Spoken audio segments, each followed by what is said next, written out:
Hari ini tanggal 2 Juni tahun 2021,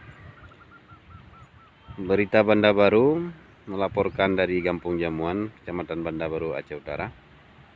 Ada berita dari penjaga waduk bahwa semalam telah terjadi peningkatan debit air di waduk sehingga menyebabkan salah satu pintu air yang ada di Kampung Jamuan ini patah. Jadi laporan ini sampai kepada kecamatan, sehingga hari ini camat beserta sekcam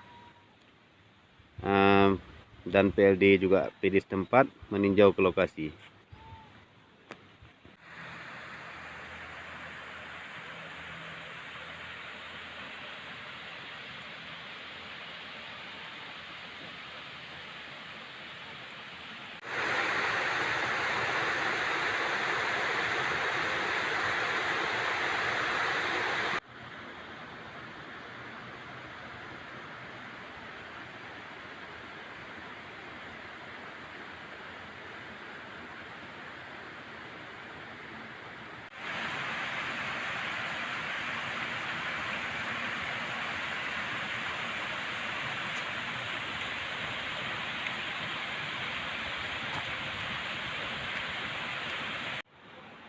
Pintu air yang patah untuk sementara sudah dilakukan langkah-langkah emergensi seperti yang terlihat di gambar.